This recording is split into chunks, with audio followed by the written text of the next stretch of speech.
নমস্কার। পরশুরামের আজকের পর্বে রিভিউ নিয়ে বাংলা সিরিয়াল সমাচার তোমাদের সামনে এসে গেছে। তো আজকের পর্বে রিভিউতে দেখা যাচ্ছে যে ইয়েকে মানে কর্ণ আর কি বউকে তো বলছে চলে যেতে, বলছে দেখো হাজার হোক তুমি আমার স্ত্রী, আমি তোমাকে এখনো ভালোবাসি, তুমি আমার সন্তানের মা, বিশ্বাস করার চেষ্টা করো। তখন লহরী বলছে এটা পুরোটাই একটা কনস্পিরেসি, এটা আমি খুব ভালো করেই জানি, তটিনীকে ফাঁসানো হয়েছে। কর্ণ বলছে হ্যাঁ ফাঁসানো হয়েছে, ফাঁসানো হয়েছে। বলছে কি? বলে হ্যাঁ, তবে এর পেছনে অন্য মাথা কাজ করছে, আমি এর মধ্যে নেই, বিশ্বাস করো। তবে তুমি চলে যাও, আমি তোমাকে ভালোবাসি, নাহলে ওরা তোমাকেও মেরে ফেলবে। বলে কি বলতে চাইছো? বলে হ্যাঁ প্লিজ চলে যাও, চলে যাও। তখন লহরী বলছে পাপ পাপ কাউকে কিন্তু ছাড়ে না। একদিন দেখবেন এই স্কুলের বাচ্চারা না চাঁদা তুলে আপনাকে পিটাবে। বলে কি বলছো? বলে হ্যাঁ দেখবেন, একদিন তাই হবে, আপনি ধরা পড়বেন। আর তখন ওদিকে দেখা যাচ্ছে লাট্টু পিকু চুপ করে শুনছিল সবকিছু। কর্ণ দেখে ফেলেছে, কে ওখানে, গিয়ে দেখছে ওরা। তো বলছে লাট্টু পিকু তোমরা এখানে কি করছো? লহরী বলছে ম্যাডাম ক্লাসরুমে যেতে ইচ্ছে করছে না তাই। তো বলছে ঠিক আছে চলো আমি রেখে আসছি। তো এই বলে লহরী যাচ্ছে। আর এবার যখন লহরী চলে যায় তখন ওই সুধা ওই ইয়েদের কথা মতো আর কি, মানে তটিনীদের কথা মতো ওকে সব শিখিয়ে দেওয়া হয়েছে, চলে গেছে কর্ণের কাছে। কর্ণ বলছে কি ব্যাপার তুমি এখানে? বলছে আমি কি করব স্যার, মানে আমাকে দিয়ে আর আপনারা কি করাবেন বলুন তো। বলে কি বলছোটা কি, তুমি কি এটা বলতে এসছো? বলে হ্যাঁ, বাচ্চাগুলো আজকে প্রশ্ন করছিল। বলে কি প্রশ্ন করছে? বলে টিফিন বক্সে ওই জিনিসপত্র কি করে এলো, ফ্রুটসগুলো কোথায় ফেলা হচ্ছে, এইসব প্রশ্ন করছে, মিডিয়াও ঘিরে ফেলেছে স্যার, আমারও তো ঘর সংসার আছে। তখন বলছে কর্ণ তুমি চলে যাও, এখান থেকে কোথাও চলে যাও, ছুটিতে চলে যাও। বলে স্যার পেট চলবে কি করে? বলছে তোমার স্যালারি তুমি পেয়ে যাবে, তুমি যাও, চলে যাও। এই বলে আয়ামাসি বেরিয়ে যায়, যাওয়ার সময় কাউকে একজনকে কিছু ইশারা করে চলে যায়। কর্ণ বেরিয়ে যায়, দেখা যাচ্ছে ওখানে তটিনী দাঁড়িয়ে আছে। তটিনী বলছে যে পুরো শহর জানে যে তটিনী গাঙ্গুলির জেল কাস্টাডি হয়েছে, আর আজকে তার প্রথম দিন। আমার কাছে যথেষ্ট এভিডেন্স আছে, যথেষ্ট সূত্র আমি প্রথম দিনেই পেয়ে গেছি, যাতে করে আমি আপনাকে গ্রেপ্তার করতে পারি। কিন্তু আমি তো সেটা করব না, কারণ আমাকে মেন পালের গোদাকেও ধরতে হবে, সবকটাকে একসাথে আমি জ্বলে পড়বো, তাই বলছে। ওদিকে পরশুরাম বলরাম খেতে বসছে। তো পরশুরামও বলছে মেন পালের গোদা হচ্ছে বিজনলাল, মানে বিজিত লাহিড়ী, তাকে ধরতেই হবে। তো বলছে কি করবি তুই? পরশুরাম তখন একজনকে ফোন করছে, ফোন করে বলছে যে এই নন্দার তার হাজবেন্ডকে ছেড়ে দিতে। বলরাম বলছে কি বলছিসটা কি তুই? বলে হ্যাঁ, ওদেরকে ছাড়তেই হবে, আর ওদেরকে ফলো করে আমি আমার লক্ষ্যে পৌঁছাবো। আমাদেরকে 24 ঘন্টা কেউ না কেউ ফলো করছে, আর দেখা যাচ্ছে সত্যি একজন ফলো করছে।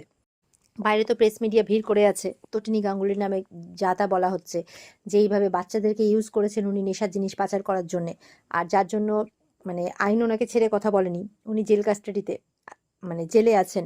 তো বলছে এখন স্কুলের গেটে কড়াকড়ি নিরাপত্তা দেওয়া হয়েছে বাচ্চাদের জন্য, বাচ্চাদের প্রোটেকশনের জন্য, এইসব কথা মিডিয়া বলছে। এরপর ওখান থেকে কর্ণ চ্যাটার্জি বেরোচ্ছে। কর্ণ চ্যাটার্জিকে বেরোতেই তাকে প্রশ্ন করছে। কর্ণ চ্যাটার্জি বলছে খুব খারাপ হয়েছে, খুব খারাপ হয়েছে, কেউ ছাড়া পাবে না, কেউ ছাড়া পাবে না, সবার শাস্তি হবে, আর বাচ্চাদের ভবিষ্যৎ আমি নষ্ট হতে দেব না। ওই জন্য এই স্কুলের প্রিন্সিপাল লহরী চ্যাটার্জি তাকেও বরখাস্ত করা হবে। বলে কি উনি তো আপনার স্ত্রী? বলে আমার কাছে নীতিটাই বড়, আমার কাছে বাচ্চাদের ফিউচার, তাদের কেরিয়ার, সেটাই সব থেকে বড়। আর আমাদের স্কুল যেমন নিয়মে চলছিল তেমনই চলছে, কোনো গুজবে কান দেবেন না, কোনো গুজবে কান দেবেন না, এইভাবে বলছে। আর ওদিকে দেখা যাচ্ছে তটিনী মানে গাড়ি করে বেরোচ্ছে, আয়ামাসি সাজিয়ে আছে, মুখে মাস্ক পরাই আছে। তো দূর থেকে দেখে তটিনীর মতো লেগেছে কর্ণ চ্যাটার্জির। কর্ণ চ্যাটার্জি বলছে আয়ামাসি গাড়িতে চলে গেল, কে কে কে? ওর বডিগার্ডরা বলছে কি হয়েছে স্যার? বলে গাড়িটিকে ফলো করো, ফলো করো। বডিগার্ডগুলো গাড়ির পেছনে দৌড়াচ্ছে, কর্ণ দৌড়াচ্ছে দৌড়াচ্ছে দৌড়াচ্ছে, মিডিয়া তাদেরকে কিন্তু ক্যামেরা করছে। এবার কর্ণ সঙ্গে সঙ্গে ফোন লাগিয়েছে মোহিত স্যারকে যে আচ্ছা তটিনী গাঙ্গুলি এখন কোথায়? বলে কেন? জেল কাস্টাডিতে। বলে কোথায় আছে, কোন জেলে আছে? আমি যাব দেখা করতে। বলছে শুনুন, এটা না কোনো ক্রিকেট বা ফুটবল ম্যাচ চলছে না, যে আপনি যখন পারবেন যেখানে পারবেন মানে যখন তখন গিয়ে পৌঁছে যাবেন, ঠিক আছে? তো এইভাবে যখন তখন দেখা করা যাবে না। তো বলছে না না, আমি জানতে চাই কোথায় আছে, না হলে আমি আমার পাওয়ার ফলো করবো, করবো, ইউজ করবো, আমি ঠিক পৌঁছে যাব। এই বলে ফোনটা রেখে দেয়। তো এবার মোহিত স্যারের সন্দেহ হয়, মোহিত স্যার সঙ্গে সঙ্গে তটিনীকে ফোন করেছে। ফোন করে বলছে ম্যাডাম আপনি কোথায়? তটিনী বলছে কেন? বলছে যে আপনাকে মনে হয় কর্ণ চ্যাটার্জি দেখে ফেলেছে। বলে কি? বলে হ্যাঁ, আপনি তাড়াতাড়ি সেন্ট্রাল জেলে চলে আসুন। বলে ঠিক আছে। তটিনী বলছে আমি এক্ষুনি আসছি, আর কি করতে হবে আমি আপনাকে বলে দিচ্ছি। এই বলে তটিনী সবটা প্ল্যান মাফিক বুঝিয়ে দেয়। ওদিকে দেখা যাচ্ছে যে একজন লোক মাছ নেবেন, মাছ জ্যান্ত মাছ নেবেন করতে করতে এগিয়ে যাচ্ছে। তার সামনে মিস নন্দা হাঁটছে, মানে সেই মাছ বিক্রেতা আর কেউ নয়, পরশুরাম, সে মাছওয়ালা সেজে আছে ওই নন্দাকে ফলো করার জন্য। নন্দা হেঁটে যাচ্ছে হেঁটে যাচ্ছে হেঁটে যাচ্ছে, যেতে যেতে রাস্তাটা অন্য মোড় নেয়, মানে অন্য রাস্তায় ঘুরে যায়। দেখা যাচ্ছে যেই গুন্ডাগুলো বলরামের কাছ থেকে এভিডেন্স নিয়ে নিয়েছিল ওকে মেরে, সেই গুন্ডাগুলোর ঘরে পৌঁছেছে। গুন্ডাগুলো বলছে, এই নন্দা, তুই তুই এখানে কি করছিস? পরশুরাম কিন্তু সবটা দেখেছে। তুই এখানে কি করছিস? হ্যাঁ, তুই জানিস না এটা আমাদের গোপন ডেরা? কেউ জেনে গেলে কি হবে? তো বলছে, কালকে কি বিজনলাল এসেছিল? আমাকে ভালো করে বল। বলে, কেন? বলে, দেখ, আমাকে একদম মিথ্যে কথা বলবি না।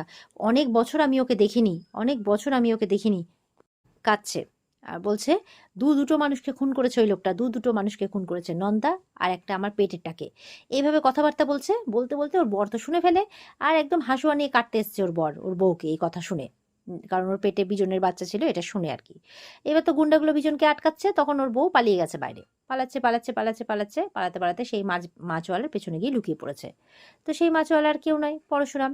এবার তো সে তার বর একদম তাড়া করতে এসছে, যে দাঁড়া, তুই তুই এত ঠকিয়েছিস আমাকে, বিশ্বাসঘাতকতা করেছিস তুই বিজনলালের। ওর বউ বলছে, চুপ চুপ, একটা কথা বলবি না, চুপ চুপ, মানে আর কোনো কথা বলতে দেবে না। তখন তো পরশুরাম একদম মাছের হাঁড়ির জলটা পুরো ওই ভোম্বলের গায়ে ঢেলে ফেলেছে। এবার পরশুরাম তার সাজ খুলছে।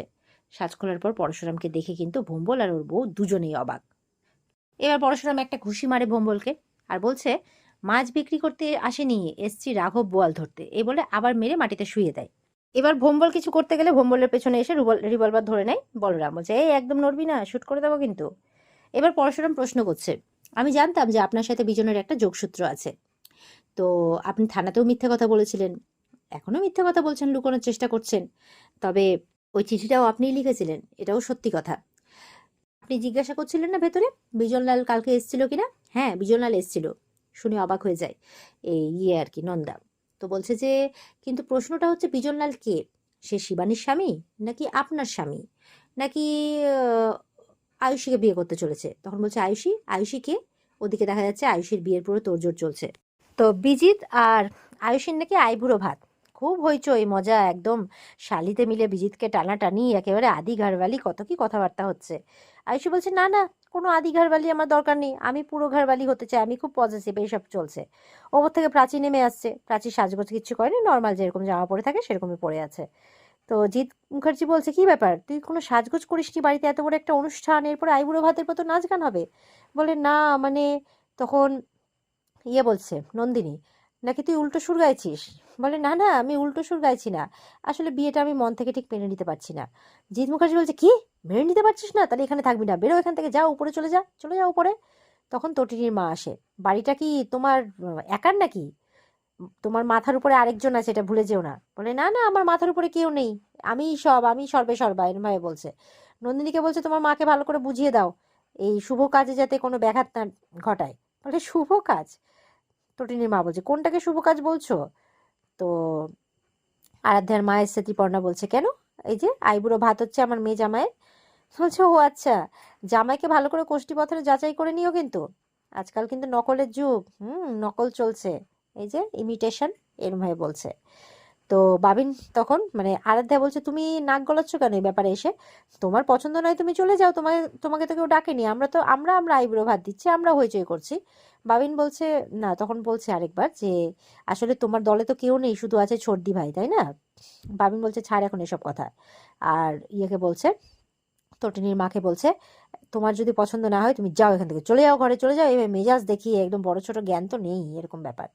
আর ওদিকে পরশুরাম বলছে যে, হচ্ছে কোনো দুলারি আয়ুষীর সাথে, বড়লোক বাড়ির মেয়ে, আমার শালিকা। তো নন্দা বলছে, আমি তো কিছু বুঝতে পারছি না। বলছে, পারবেন পারবেন, একবার ফরেন্সিক রিপোর্টটা আসতে দিন, সব বুঝতে পারবেন। তো বলরামকে বলছে, ততক্ষণ বলরাম এর দিকে নজর রাখ, আর আমি বরঞ্চ ওকে নিয়ে গিয়ে একটু ধোলাই করে দেখি কোনো কথা বের করতে পারি কিনা। তো পরশুরাম ভোপালকে নিয়ে চলে যায়। এবার বলরাম নন্দাকে বলছে, মুখ খুলুন, মুখ খুলুন, পরশুরামের বোনের হত্যা রহস্য কি তার কিনারা হবে না, এমনটা হতে পারে, মুখ খুলুন। বলছে, না, আমি মুখ খুলবো না, আমি কিচ্ছু জানি না। বলছে, না, মুখ খুললে না এই পুরো কুসুমপুর গ্রাম জ্বলবে। বলে, এই, এরকম ধমক দিচ্ছে নন্দা বলরামকে। এই কুসুমপুর গ্রামে না প্রত্যেকে হাতিয়ার নিয়ে জন্মায়, হ্যাঁ, ঘরে ঘরে সব অস্ত্র শস্ত্র নিয়ে জন্মায়, হ্যাঁ, ঘরে ঘরে সব ক্রিমিনালরা আছে, সুতরাং আমাকে ভয় দেখাতে আসবেন না। বলরাম তো কথা শুনে অবাক, যে কি তেজিয়াল মেয়ে মানুষ, একেবারে অন্যায় করেও তার কত তেজ। কর্ণ চ্যাটার্জি চলে গেছে জেলে তটিনীকে দেখতে, স্পেশাল পারমিশন নিয়ে। তো গিয়ে দেখছে তটিনী ওখানেই আছে জেলে। তটিনী একদম জেলে সাজ পোশাক পরে জেলে দাঁড়িয়ে আছে। বলছে, কি ব্যাপার আপনি? বলে, হ্যাঁ, একটু চোখকে বিশ্বাস করাতে এলাম। বলে, কি কি বলছেন? বলে, না, মনে হয় চোখটা খারাপ হয়েছে। বলছে কি ছানি পড়েছে, তটিনী বলছে। বলে মনে হয় একটু দেখিয়ে নিতে হবে আর কি, যাই হোক এই বলে চলে যাচ্ছে। দেখে নিয়েছে তটিনী এখানে আছে, যেতে যেতে আবার বলছে ভাই দেবে কেমন লাগছে, মানে এখানে জেলে কেমন লাগছে, এখানে আমার ছেলে কবির ছিল, কবিরকে এসে এখানে ঢুকিয়েছিলে, হুম, তো কেমন লাগছে, সুন্দর না, আমার ছেলের দিকে তাকাতে এসেছিলে, হুম, আমার ছেলের দিকে তাকাতে আসবে না, চোখটা কিন্তু গেলে নেব, এইভাবে বলছে। খুব ভালোবাসি আমি আমার ছেলেকে, খুব ভালোবাসি, হুম, এইভাবে শোনাচ্ছে আর কি তটিনীকে কথা। বলছে তুমি এখান থেকে বেরোলে তোমার লম্বা শাস্তির ব্যবস্থা করেছি আমি, লম্বা শাস্তির ব্যবস্থা, চিন্তা করো না, আমার ছেলের পেছনে লেগেছিলে না, এবার দেখো কি করি। এই বলে যখন যাচ্ছে তটিনী বলছে দাঁড়ান মিস্টার কর্ণ চ্যাটার্জি, মেয়েদেরকে অবলা ভাববেন না, মেয়েরা রান্নাবান্না করে, বাচ্চাদেরকে মানুষ করে, ঘর মানে ঘর সংসার করে, ঠিক আছে, তারা কখনো মায়ের ভূমিকায়, কখনো দিদির ভূমিকায়, কখনো বোনের ভূমিকায়, তারা কিন্তু যেখানে যায় সেখানেই অ্যাডজাস্ট করে নিতে পারে, মানিয়ে নিতে পারে, তো মেয়েদেরকে অবলা ভাববেন না।